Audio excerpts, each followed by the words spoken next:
What's up, amigos? Commander Jaime here today. Today we're going to cover a Fenrir deck profile specifically for V Premium. This actually did really well the Spring Fest event for Bushiroad, and so I just wanted to take some time to cover it as well and also give shout outs to the players that did so well too. So let's get right into it. Check out Next Level Gaming's playmats as we got some recent ones. We got some more overdress playmats, but also the Garrett Chronicle one is really cool too. I know Mr. Time Leap or Vanguard Insider really loves this playmat too, so I definitely recommend it. It's really cool artwork. Even I like it, and I don't play the clan. Check out their playmats too, and you can use the affiliated link down below for a 10% discount on your next purchase. First off, where credit is due, this is from Andre Lima. He actually and his team actually did really well. They are trigger warning, and I'll put the little image up there too as well, so you can see his team and everything, and a picture of him too. And so they were at the Lisbon, Portugal event, and they got first place overall. And so I just wanted to cover Fenrir because I know a lot of you guys are asking for a Fenrir list, so I thought this would be a really good opportunity to do so. And so his build is pretty cool. What I like to first cover is more like the mindset, the winning image, and also some of the spicy text that came with it too. So that really kind of like took people from surprise too. He did really well. He basically went X1 for the entire event personally. And so it really caught people off guard to what his experience was as well. And so I'm going to cover the main things first and then go from there with the card choices. So with Fenrir, like, it obviously has really good skills, and those that don't know, the first skill is that, is a consistency skill. So you can soul blast any number of cards from your soul, and then equal to the summation of whatever grade that accumulates, you can search for specifically that card of that grade. And so you can add it to your hand and then superior call something. This lets you literally add anything from deck to hand. So whatever missing piece that you may have, it can search for something more aggressive, more defensive, or just like setup and just making your turn go. So this is what makes Fenrir overall probably one of the most consistent decks in the format entirely. The last two effects actually go hand in hand as well too. So the next skill is a once per turn, is that when your card is put from your soul into your drop, you can counter blast one and basically revive that unit back onto the rearguard circle. That gives you multi-attack if you soul blast during the battle phase, and also defensively during your opponent's turn. This effect works, and so aggressively you can trigger it with its third skill, is that when it attacks you can soul blast and it gets an additional 10k to the end of the turn, making your Vanguard a little bit beefier, but triggering that effect to get 4 attacks at least with this deck. And I think currently in the V Premium format, Fenrir is limited to 4 attacks, which is phenomenal still, in helping with that. But there's like a defensive nature behind it, and it's one of those things that's like, okay, so what do you revive? So as you can see with the deck list, he's actually playing 4 Vanagander. And Vanagander, most people know it, is that when it's placed, you can Soul Blast, choose one of your opponent's rearguards, and retire it. And of course, if this was on the Vanguard circle, just retire everything. So aggressively, you could start like basically dwindling their resources, but during your opponent's battle phase, you can do this if you Soul Blast it and revive Vanagander and then kill something that's attacking or something that will attack in the future. And it's just very powerful. It's almost like that Denial Griffin play, the disruptive play. And so some of you may be asking, like, how do you even do that in the first place? Well, thanks to a promo called Veritrum, this has a Guardian Circle skill. And so when this unit is placed on Guardian Circle, you can Counter Blast 1, Soul Blast 3, choose one of your opponent's rearguard circles with a standing unit on it, and then your opponent puts the top card of the deck and puts it on top of that circle. And so essentially that unit gets retired by being placed by another unit, and you can really disrupt some place where people like are saving that rearguard for an attack. It could be beefy power or some crit pressure. You can prevent that, and also any auto abilities that unit have, they're not activated at that time, so you don't have to worry about superior calling effects or anything like that. Just a really nice defensive card, and it does Soul Blast for the cost. So that's why you can Soul Blast Vanagander, revive it with Fenrir, then you have Vanagander now retire something else. So you can have essentially a rearguard attack, use this, then of course spin another column, and then use Vanagander to retire the attacking rearguard. So you really take care of 2 birds with 1 stone in a sense too. Now some of you may be thinking like, okay, that's normal Fenrir stuff, right? So where's the spice, what's the attack?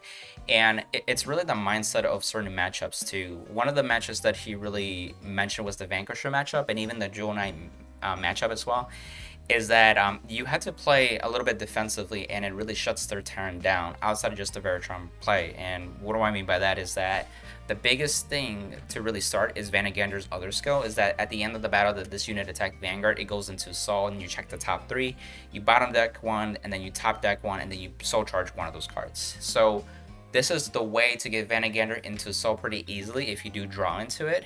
But the second thing is that you stack something on the top of your deck.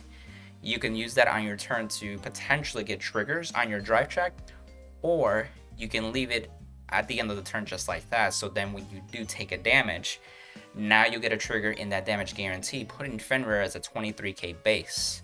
And that can help make guarding a lot easier with certain decks. But furthermore, I mentioned this in one of my combo videos with Veritron, but he also plays the one Sudella. Sudella is that when it's placed, you immediately rest this card and then choose one of your Vanguards, give plus 10k until the end of turn. And then of course you can reduce the number of Soul Blast next time by 2 as well.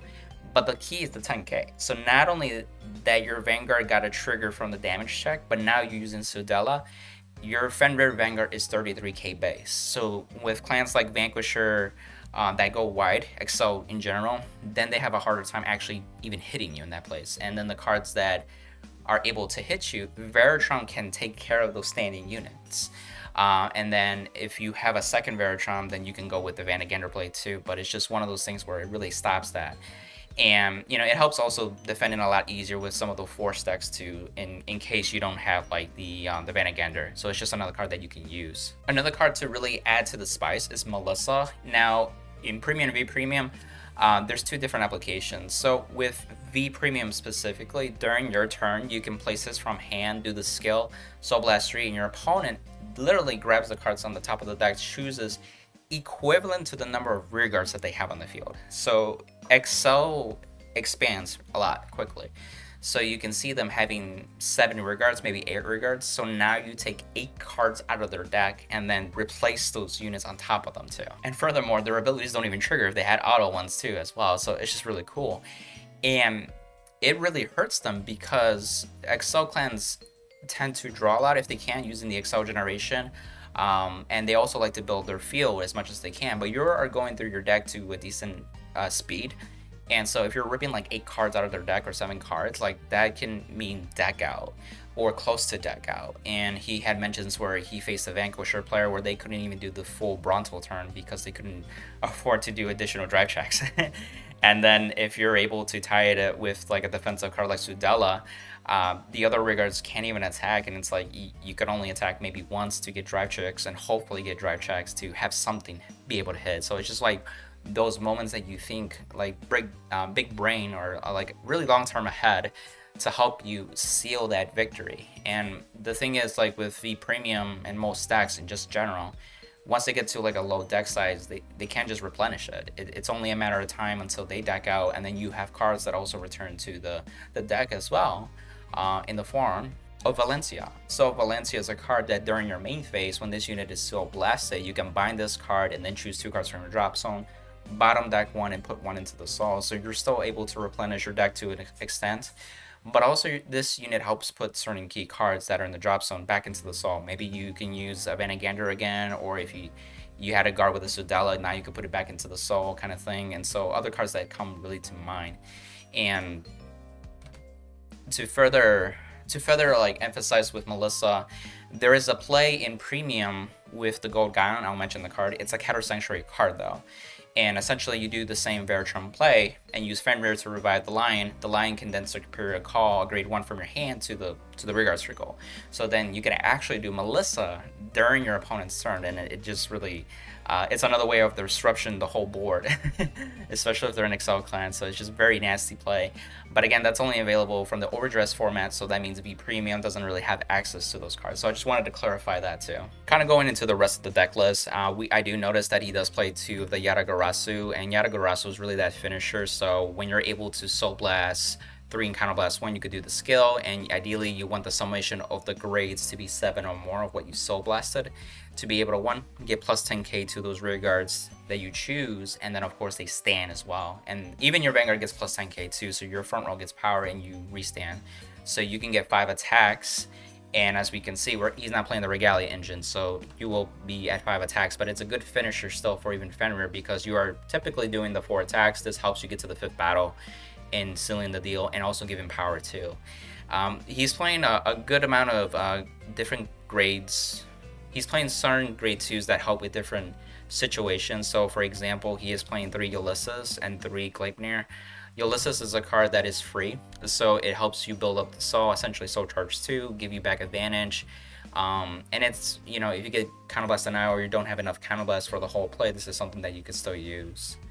If you do have extra counterblast, Gleipnir is there for you to counterblast 1, soul charge, grab something from your soul and add it to your hand, which is really nice. You can get cards that you really need. Veritron, for example, if you soul charged it or you rode with it, and so it's just really useful with that consistency too. And then when this unit attacks, you can soul blast 1 and it gets plus 10k. So this can also trigger Fenrir skill during your turn as well, if you really need it to be, for the Gleipnir to get the power up in this sense too. Playing 3 Veritron because I think 3 is a good number too. You don't want to clutter too much. I would say maybe 2 or 3, just depends how aggressively you want to see it and early on as possible, because with Fenrir, as soon as you get to grade 3, you can search for anything that you want. So I think 3 is a good sweet spot. You are able to see it too if you need to draw it into it. Going into the grade 1s, he does play the Apple Witch Cider. He plays 2 of them, so this helps with soul charging, being able to bounce back and soul charge 1, or just soul charge 2 and stays on the field. Depending on the matchup, you may need to clear some rear guards, and so that helps with that. I know I've used Cider for that reason too, and then of course it has the ability to get bigger shield, especially if you accumulated a lot of soul. Gets plus 5k additional for every 3 soul blasts, or every 3 cards you have in your soul, I should say. And with the skulls, he is actually playing 4 of them, and I guess they're different rarities, but essentially you're searching for the grade 3s that you want. Vanagander is a good rear guard. Obviously Fenrir is your Vanguard, and then Yatagarasu could be that card that you need to be able to get for next turn to ride with to finish that off too. And you have your grade 3 Heal Guardians too, so that could be in the early game too. You're very useful. It's a good card to ride with and boost and all that kind of stuff. And then he has other cards too. He's only playing 2 Melissa. I don't think you need Melissa too much, but I think 2 is a good number.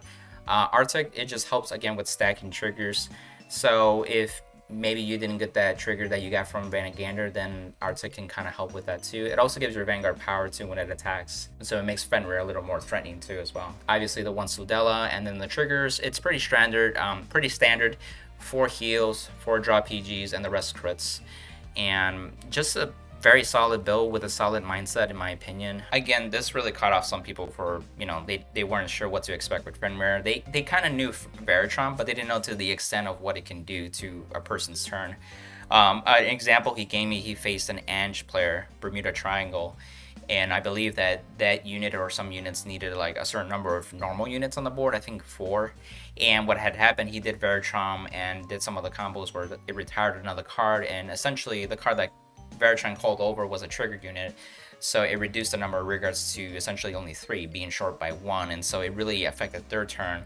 And I believe this was in the finals too, so it's just one of those clutch plays that, like, wow, like that got him the game right there, you know. So it's a really fun, rewarding deck that if you want the extra like brain level, I would definitely explore Fenrir, even in the V Premium format, which is a lot. That's saying a lot, right? I know Premium has a lot more options too, like I mentioned that Gold Lion, and it's just one of those cool decks that I feel like it's budget. It's really something that if you like playing Genesis, it's worth trying out too. So it's just really cool. And again, congrats to the whole team that did so well. They got champion first place at the Lisbon, Portugal event, and again, thanks to Andre Lima for even sharing the list too and being open for me to share this on YouTube as well. And so again, if you want to level up your gaming, check out Next Level Gaming for a 10% discount on the affiliated link.